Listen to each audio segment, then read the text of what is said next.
Siejant kintamą normą galima gauti kur kas didesnį derlių tiek iš produktyvių, tiek iš neproduktyvių lauko zonų. Na, o tai gali daryti beveik kiekvienas ūkininkas, tik svarbu įvertinti traktoriuje esančių terminalų galimybės. Reikalingas nuorodas paliksime vaizdo įrašo aprašyme, o kilus klausimams visuomet galite kreiptis į mūsų agronomus konsultantus. Norint gauti SEO žemėlapius, pirmiausia reikia užsiregistruoti Agro 247 programoje. Įvedate savo vardą, pavardę, telefono numerį bei elektroninį paštą. Gavę laišką, elektroninėme pašte susikurite slaptažodį ir jungiatės prie programos. Perskaičius sąlygas ir taisyklės, susipažinę su privatumo politika, užsisakote bazinę arba pilną programos versiją, kurioje galite gauti kur kas daugiau ūkio valdymo funkcijų. Privaloma susikurti derliaus metus. Įvedate pavadinimą, datą, nuo, iki, galite palikti komentarą ir spaudžiate išsaugoti. Norint sudaryti kintamos normos žemėlapius, privaloma susibraižyti laukus. Tai galite kur kas lengviau padaryti tiesiai įsikeliant duomenis iš VITS sistemos.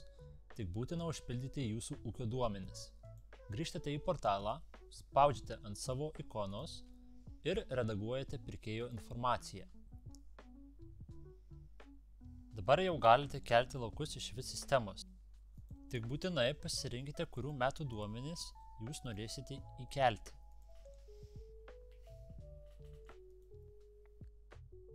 Perkelite visus laukus. Importuojate. Perkelus laukų ribas į Agro 247, laukų ribas sinchronizuojame su OneSoil programa, kur ir kursime žemėlapius. Dabar jau galite jungtis į OneSoil programą. Norint pasikeisti kalbą, galite spausti ant krumpliaračio esančio kairiajame kampe, pasirinkę paskyros nustatymus, rasite laukelį pasikeisti kalbą. Spaudžiate išsaugoti. Norint papildomai įbraižyti lauką, spauskite ant žalio apskritimo. Lauką jūs galite pasirinkti žemėlapyje, išbraižyti jį ranka, įkelti shape failo formatu arba įkelti iš John Deere Operations Center. Išbraižėme lauką. Turint nubraižytus laukus, galime juos redaguoti. Pataisome lauko ribas. Galime iškirpti tam tikrus objektus. Spaudžiame išsaugoti ir galime pakeisti lauko pavadinimą. Spaudžiame išsaugoti.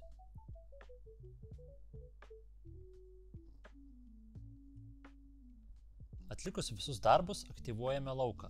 Su programa suteikiamas 1 iki 30 hektarų dydžio demo laukas. Norint sugeneruoti produktyvumo zonas, yra naudojami 6 ar daugiau metų palydoviniai duomenys. Yra įtraukiamas dirvožemio atspindys ir reljefas. Tad tai gali šiek tiek užtrukti.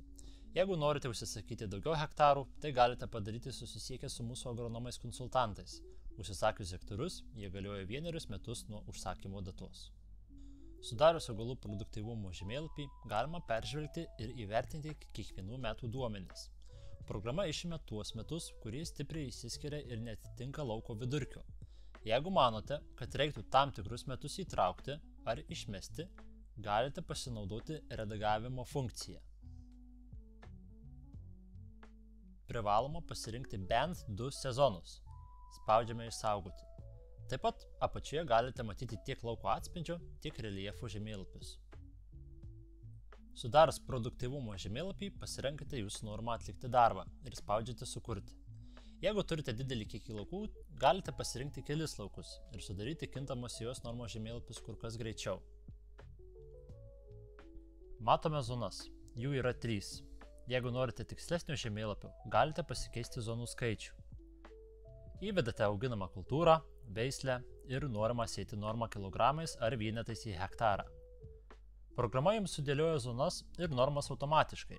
Įprastesnės zonas programa siūlo sėti mažesnį sėklų kiekį, taip reikėtų sėti kukurūzus. Sėjant kitas kultūras, mes sėklos normą didiname prastoje zonoje, o geroje mažiname. Galite pasinaudoti apkeitimo funkciją. Kitu atveju, norimas sėti normas įrašote patys. Taip pat galite redaguoti produktyvumo zonas. Tai galite atlikti tais atvejais, jeigu tam tikrose lauko vietose yra piktžolių, yra melioracijos problemų ar kitų darančių įtaką sėjos normai veiksnių. Programa taip pat leidžia sukurti ir bandymo laukelius, bandymo juostas, norint įsitikinti, ar tinkamas jos norma parinkta šioje vietoje. Viską tinkamai atlikus, reikiamą sėklos kiekį plotui galite matyti apatinėme kairiajame kampe. Spaudžiate išsaugoti ir atsisiunčiate kintamos normos žemėlapį šiaip ar kitu formatu. Lieka tik įsikelti šį žemėlapį į traktoriaus terminalą ir pradėti darbus. Eikime tikslių žingsnių pirmyn kartu su AgroTTC komanda. Geros jums sėjos.